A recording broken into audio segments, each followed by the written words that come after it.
People love the idea of having rights because it feels clean, stable, and reassuring. It makes life sound ordered. It makes the world sound fair. It makes a person feel protected without having to do too much. But in daily life, many of the things people call rights are not automatic at all. They are maintained, tested, challenged, ignored, or respected depending on how much strength, clarity, and self-respect a person brings into the room. That is the uncomfortable part. Reality is not always a clean contract.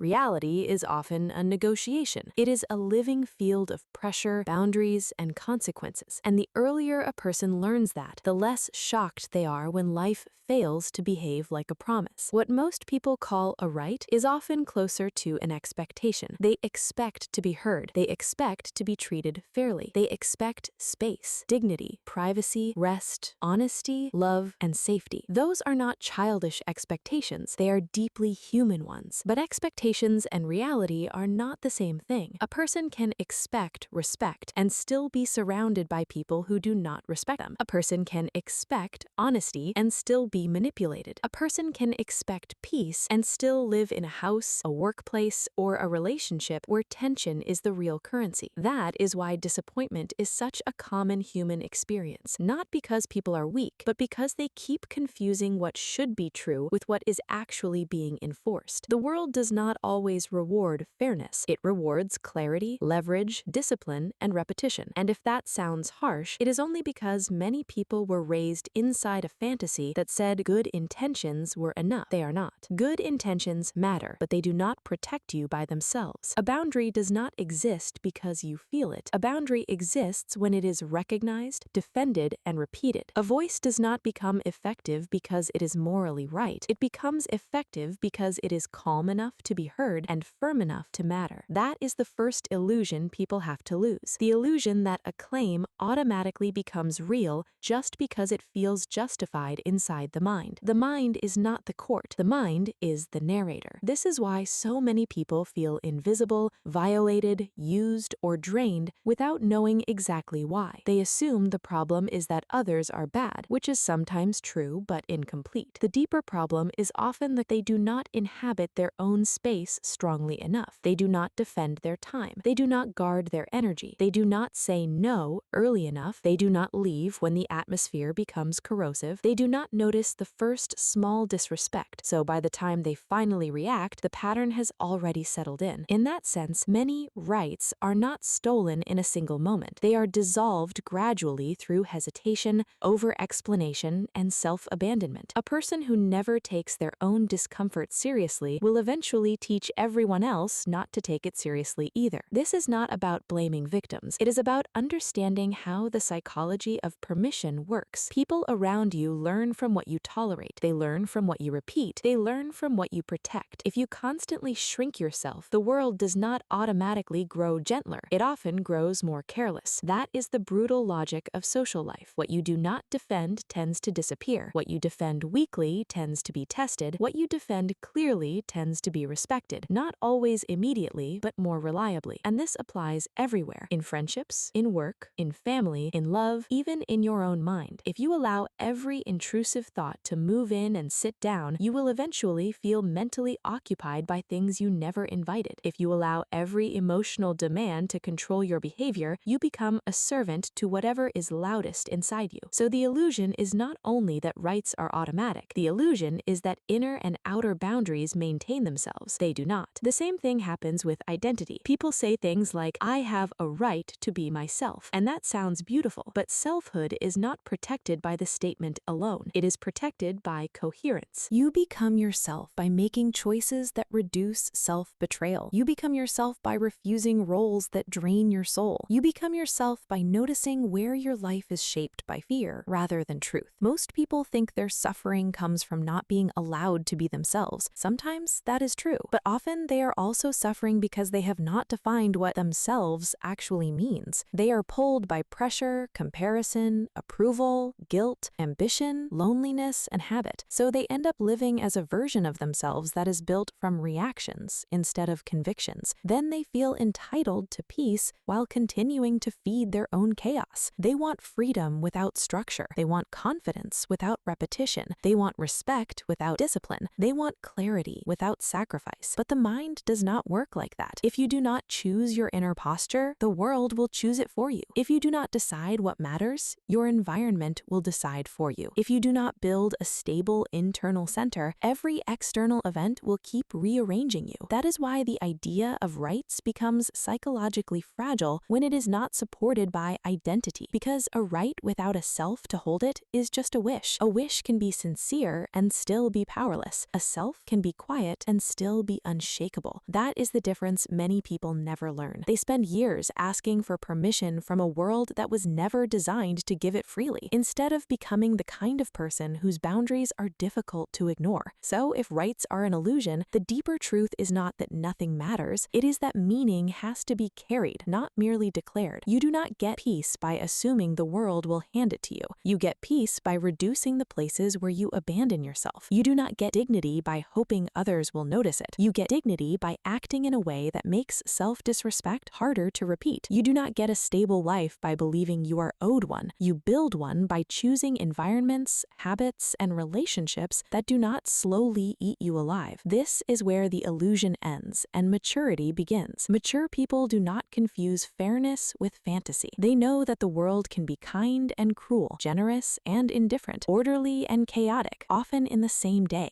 They know that no feeling is permanent and no comfort is guaranteed. So they build from what they can actually control: their attention, their response, their standards, their pace, their honesty. That is not cynicism. It is realism. And realism is kinder than fantasy in the long run, because it stops promising what life was never going to deliver. A person who learns this becomes harder to manipulate, harder to break, and harder to shame, not because they are cold, but because they are awake. They stop waiting for invisible protection and start living as if their life must be carried by their own choices. And once they do that, they discover something unsettling but liberating. Most of what they once called a right was really a responsibility they had postponed. The right to peace becomes the responsibility to leave what poisons it. The right to self-respect becomes the responsibility to stop negotiating with self-betrayal. The right to clarity becomes the responsibility to stop lying to yourself. And the right to a better life becomes the responsibility to build one. One boundary, one decision, one refusal, and one act of courage at a time. The greatest illusion is believing that protection comes from words alone. It does not. It comes from character. A person with weak boundaries can know every principle in the world and still be controlled by fear, guilt, or approval. A person with strong character needs very few words because their actions speak before they do. This is why confidence is not loud. It is consistent. It is the quiet ability to protect your peace without asking permission. The moment you stop expecting life to guarantee your dignity, you begin taking responsibility for it yourself. And strangely enough, that's the moment you become much harder to manipulate. The illusion disappears, not because the world changes, but because you do.